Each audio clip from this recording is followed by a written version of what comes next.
It was a Thursday evening, and everything felt normal, almost suspiciously so.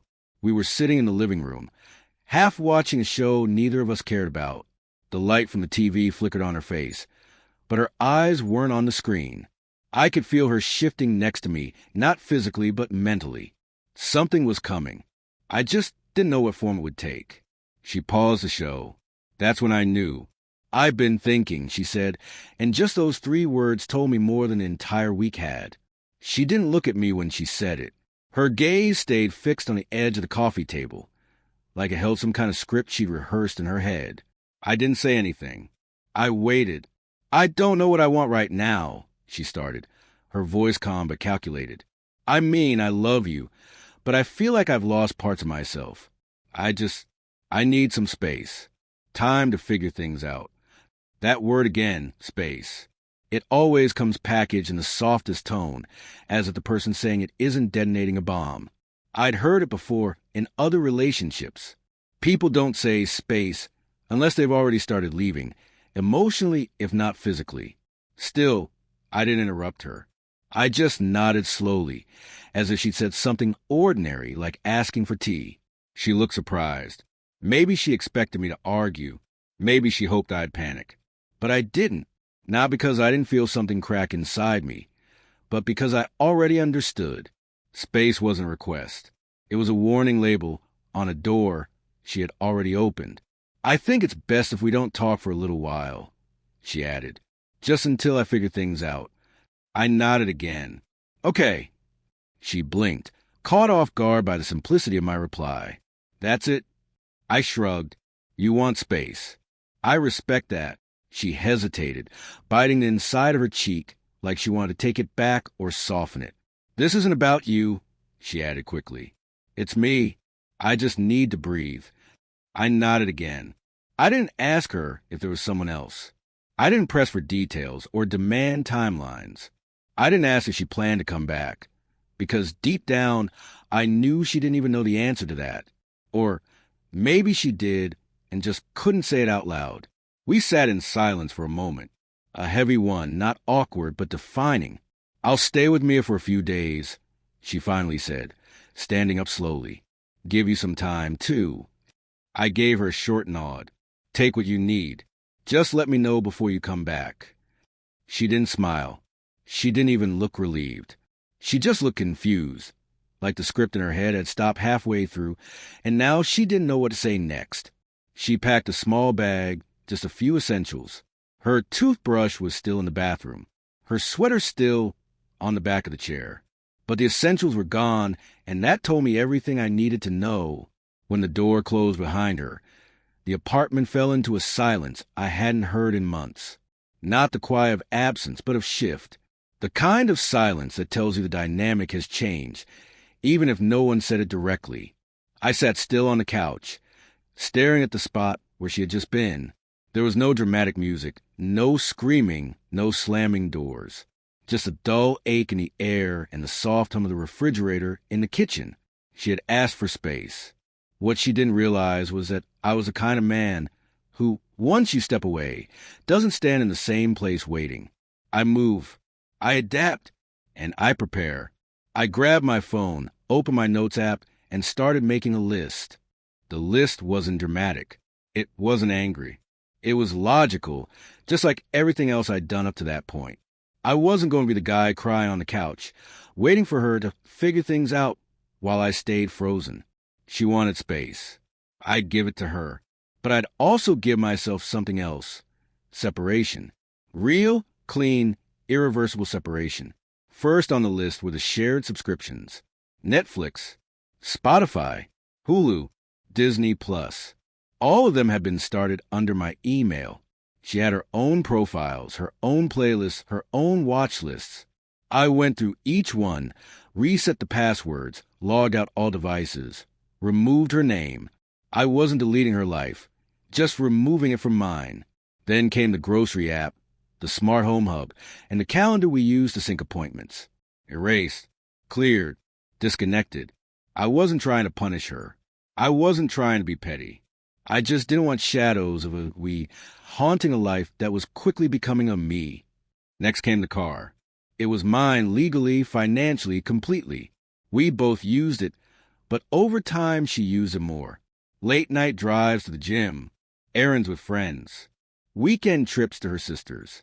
I didn't say much back then because it didn't matter. Now it did. The insurance was under my name. The liability, the title, the payments, all mine. And I wasn't going to be held responsible for something driven by someone else, especially someone who wasn't sure if she even wanted to be here. I sent her a short message. Not emotional, just factual. Hey, I'll need the car back sometime this week. Insurance won't cover a non-resident driver. Let me know when's best to pick up the keys. She read it within minutes. Didn't respond. I didn't take it personally. People don't respond quickly when they're processing the fact that their exit strategy isn't as clean as they hoped. She likely expected me to stay still, to leave the door half open, just in case she decided to walk back through it later. But that door wasn't going to stay open. Not this time. The apartment was next. She left most of her things behind. Clothes, books, shoes. But the lease was mine. My name. My payments. She paid for groceries sometimes, maybe tossing for Wi-Fi or split takeout. But the foundation? That was mine. I didn't change the locks right away. I wanted to give her a chance to handle it like an adult. Come back. Pack her things. Say goodbye like two grown people who once loved each other. But if she didn't, I'd finish the list. Every item. I even took down the photo on the hallway wall. Us at the lake last fall, arms wrapped around each other. Wind in our hair. I didn't rip it up. I didn't burn it. I just slid out of the frame and put in a drawer. It was strange how clean everything felt afterward. Not cold. Just real. Like the emotional noise had finally quieted down. Later that night, I lay in bed and stared at the ceiling. There was no smell of her shampoo on the pillow next to mine. No soft breathing. No text saying good night from the next room. Just stillness. A void where something had lived for a while. And yet, I didn't feel hollow. I felt focused, like I'd pulled out a splinter that had been sitting under the skin for months. She wanted space, and I was giving her the full layout. No blurred lines. No halfway points. No emotional IOUs. The next morning, I deleted her name from the emergency contact form at my job. I updated my insurance. I removed her from my phone's favorites list and muted our text thread. Not deleted, just silenced. I didn't need reminders. I didn't need notifications tied to a version of her that didn't exist anymore. By the end of the week, the list was halfway done. And with every completed task, I felt a little lighter, not happier, just free. She hadn't messaged again. Not about the car. Not about the apartment. Not about anything. Maybe she was still figuring herself out. Or maybe she thought I'd break the silence first. But she didn't know me like she thought she did. I don't chase echoes. I erase them.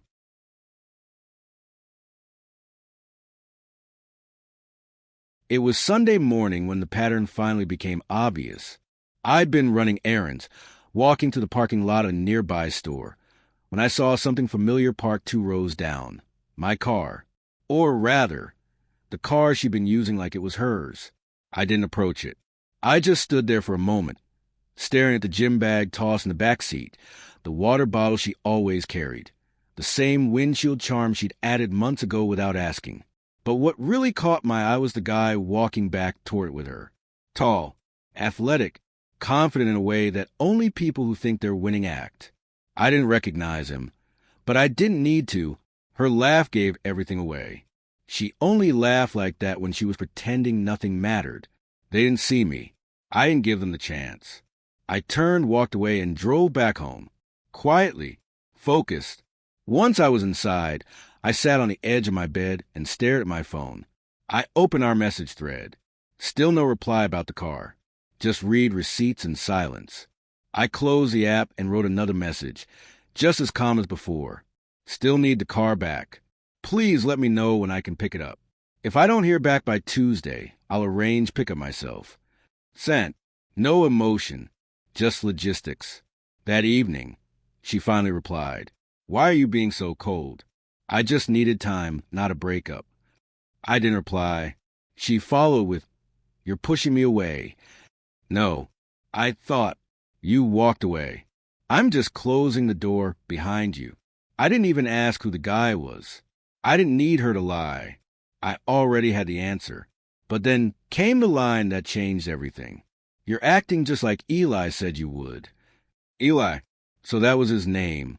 It wasn't just a friend. It wasn't just a gym buddy.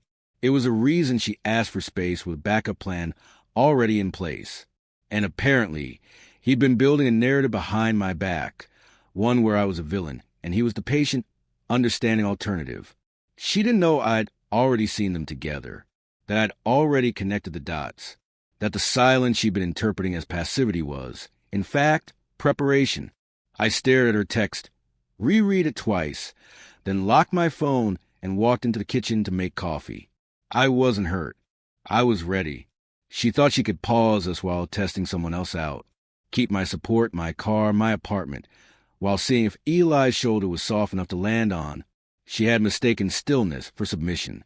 What she didn't realize was that I don't compete for people. I release them. The next day, I went to the leasing office and confirmed what I already knew. The apartment was mine alone. No co-signature. No shared ownership. No access granted unless I gave it. I also asked about key fob reprogramming. It would take an hour. I booked the appointment. On my way home, I stopped by the locksmith. Quietly, efficiently, I scheduled a Sunday installation for new locks. She had said she needed space. She was about to get the kind that comes with walls, locks, and no forwarding address. I didn't block her. Not yet. I wanted her to see how it felt when someone gives you exactly what you asked for, but in full. And I still hadn't mentioned Eli. I never would, because naming him would give him importance, like he was the cause. He wasn't. He was just the excuse. By Tuesday, no further messages came. By Thursday, the locksmith had confirmed. And by Friday, I had moved on to the next item on my list. Silence. Not the passive kind. The kind that clears out all noise, erases expectations, and leaves nothing left to be used or returned. She had chosen distance. I was giving her the full version.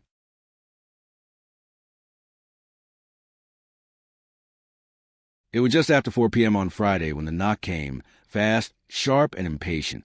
I was pouring coffee, the kind of quiet afternoon that used to mean winding down for weekend. Now, it felt more like waiting for a fire alarm I already knew was coming. I didn't rush to the door. I didn't need to. I knew who it was. I looked through the peephole. Tamara. She looked breathless, like she walked fast, or maybe argued all the way over here in her own head. Her hair was pulled back into that quick, angry bun she wore when she was flustered, and her cheeks were red with either heat or emotion, probably both. The knock came again, louder this time. I opened the door, slowly, leaned against the frame, calm as ever. "Hey," I said. "What the hell, Alex?" she snapped. No hello, no pause, just fire. I stayed steady. "What's wrong?" "You removed my access to subscriptions. You changed the passwords. And what's with that text about the car?" I nodded once. "Yeah, you said we were friends now. Friends don't share bills or vehicles." Her face twitched like she couldn't decide whether to yell or plead. "I didn't say I was leaving you. I said I needed space. And you got it," I said plainly. I just adjusted accordingly. You didn't have to erase everything overnight. I was trying to figure things out, not end everything. "No," I replied. "You were trying to hold on to everything while deciding if you still wanted me. That's not space. That's control." She folded her arms tightly across her chest. "You're twisting this. I didn't do anything wrong. I'm not accusing you," I said, still calm. "I'm just matching your energy. You wanted distance. You got it. And now you don't get to be angry that the version of space I gave you isn't the one you imagined." She looked away for a second, her jaw locked. Then she said it. "You're acting exactly like Eli said you would." There it was again. Eli. Confirmed. The guy with the waiting arms and carefully placed insights. The emotional tour guide she'd been using to navigate her so-called confusion. I didn't flinch. I didn't let her see the sting, because there wasn't one anymore. "So Eli's been involved in this for a while?" I asked flatly. She didn't answer. I stepped forward just slightly. You were planning a soft exit. Keep my things, test out his, and then choose. Maybe. That's not what happened, she insisted. He's just been supportive. Supportive of you leaving while still using my car? Still accessing my services? Still expecting me to be available? She didn't say anything. Her silence said enough. I stepped back. You can keep seeing Eli. That's your decision. But you don't get to do that while living in my world. She scoffed and rolled her eyes. Wow. So this is your ego talking now. If it were ego, I said, I have changed the locks without a text. I'd have reported the car stolen, instead of asking politely. She turned her back, muttered something under her breath. I didn't ask her to repeat it. As she walked off, I checked the app on my phone. The car was still parked a block away. Still unlocked. Still traceable. Still mine. I waited until nightfall. I didn't take anything with me except my phone and a jacket. The streets were quiet. The kind of quiet that feels like a hell breath. The car said just like the app said it would. Gym bag still in the back seat. Proof of routine still in place. I tapped into the car's app and hit lock all doors. The lights blinked. The horn let out one quick blare. Then another. 30 seconds later, she came running out of her sister's building. What the hell are you doing? She shouted over the noise. I didn't yell. I didn't even speak. I held up my phone, showed her the screen, and silenced the alarm. She stomped over. Seriously? You couldn't wait a single day. I texted you 2 days ago. I said calmly. You ignored it. You're being ridiculous. No, I'm reclaiming my property before someone else drives off in it. It's just a car. To you, to me, and to the insurance company. It's legally mine. Your name isn't on anything. She stared at me, jaw clenched. You're punishing me, she said. You're doing this to get even. If I were punishing you, I said, voice low, I would have skipped the text. I would have had a tow truck here. I'd have already filed a report. She reached into her pocket and slapped the key fob into my hand. Her face was somewhere between rage and disbelief. I hope he was worth it, I said as I turned back toward the sidewalk. You don't know anything, she snapped. I didn't reply. I didn't turn back. Back at the apartment, I double-locked the door and opened my list again. Next item, change the locks. After that, install a camera. Not because I was afraid, but because I knew this wasn't over yet.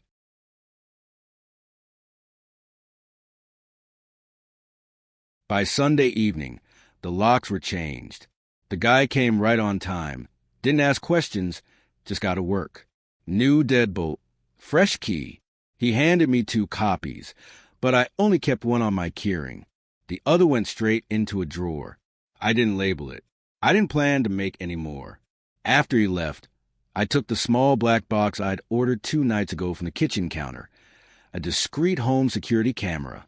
No wires, no lights, no visible signs it was even there once mounted. I installed it quietly above the door, pointing just enough to catch anyone approaching, anyone hesitating, anyone with second thoughts and a reason to hide. It wasn't paranoia. It was preparation. By midnight, the apartment felt unfamiliar in a way I hadn't expected. Not haunted, not sad, just still, a different kind of silence. One I wasn't used to, but one I was beginning to prefer. The next day, I was halfway through a video call when an email popped up in the corner of my screen. Subject line, follow-up on external complaint. It was from our HR department. At first, I blinked confused. Then I opened it, and everything made sense. An anonymous report had been filed over the weekend accusing me of being emotionally unstable, aggressive, and potentially dangerous. The email was clinical, carefully worded, but full of vague implications. There was even a line about an incident involving a vehicle and verbal threats toward a former partner. I didn't even need to guess who sent it. I knew. They scheduled a meeting for that afternoon. Routine policy, they said, just to follow up. At 3 p.m., I sat in the conference room with Melissa from HR and Jonathan, my manager of 6 years. She opened her laptop, turned it to me, and said, "We're obligated to ask about this." I read the report top to bottom. I didn't flinch. I didn't ask for time. When I finished, I pulled out my phone. Would you like to see the full text conversation for me requesting my vehicle back? I asked with timestamps. Melissa nodded. I showed her everything. The initial text, the lack of response. The follow-up. I scrolled to the GPS logs from the car app, the screenshots of subscription removals, even the quiet footage in the security cam showing Tamara trying to re-enter the apartment with an old key after midnight. When I was done, I placed the phone face down on the table. Melissa looked thoughtful, her expression professional but empathetic. Jonathan, on the other hand, finally leaned forward and said, "This doesn't sound like you at all." I nodded once. Because it's not. I took back what was mine. I didn't threaten. I didn't scream. I just drew a line and didn't let her cross it again. Melissa took notes, thanked me, and said HR would close the matter. Given your conduct, the evidence, and your record here, there's nothing further to investigate. I nodded, stood up, and walked out without a single ounce of doubt in my steps. But that night, at exactly 12:13 a.m., the camera pinged my phone. Motion detected. I opened the app. There she was. Tamara, hood up, running shoes on, standing at my front door again. She looked over her shoulder twice, then pulled a key from her pocket and slid it into the lock. It didn't turn. She tried again. Still nothing. Her hand jiggled the handle once, then froze. For a moment, she just stared at the door. Then she stepped back, looked straight at the camera, without realizing it, and walked away into the night. I didn't panic. I didn't even get up. I saved the clip in 3 places. Phone storage, cloud backup, and external drive. I didn't delete it. I didn't confront her. Instead, I forwarded it to someone who would matter. Paige, her sister. Subject: thought you should see this. Message: believe she's staying with you.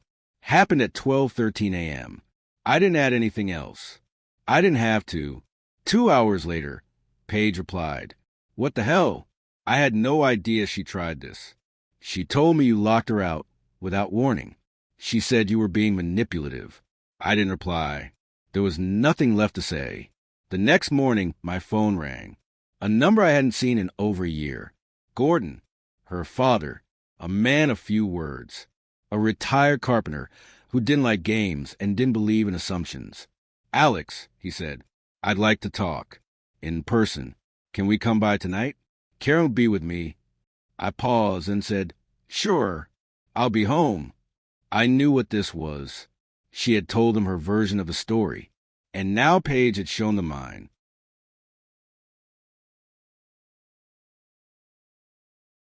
At exactly 7:12 p.m., the knock came. Not frantic like Tamara's. Just firm, measured. I opened the door, and there they stood, Gordon and Karen. Her father looked exactly the same as I remembered. Square jaw, work-worn hands, eyes like he was always measuring the weight of someone's words. Karen looked tired, like she hadn't been sleeping right for days. I stepped back and motioned for them to come in. "We just want to understand what's really going on," Karen said gently, clutching her purse with both hands. "She told us one version," Gordon added, "but Paige showed us something different. So here we are." I nodded and walked over to my laptop. I opened the security footage, played the clip. Tamara in her hoodie, trying the old key at midnight, failing, staring at the door like she couldn't believe it wouldn't open anymore, then walking off without a word. The room went silent. Karen leaned forward slightly, eyes locked on the screen, as if it might change. Gordon didn't blink. He didn't need time to process it. He just exhaled through his nose like a man who had hoped, deep down, that his daughter was still telling the truth. "She said you threw her out," he muttered. "No warning. That you went cold overnight." I clicked open another window. The text thread. The car messages. The request she ignored. The polite tone I maintained. Then the HR complaint. The one she filed anonymously, but couldn't hide from the timestamp and language. I didn't say much. I just showed them. Karen finally spoke.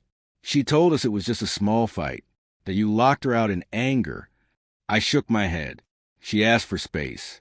I gave her silence. She wanted freedom, but not the consequences.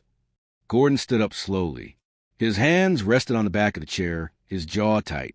"She's our daughter," he said, almost to himself. "But we don't condone this kind of thing. We raise her better than this." "She told us what we wanted to hear," Karen whispered, "and we believed her." I nodded. "I know she's still your family. I'm not trying to turn you against her." "We turned ourselves," Gordon said flatly. "We just needed proof." He looked at me and paused. Then he reached into his pocket, pulled out his phone, and tapped her number. I didn't ask him to. I didn't need him to. He put it on speaker. She picked up on the third ring. "Hi, Dad," Tamara said, sounding uncertain.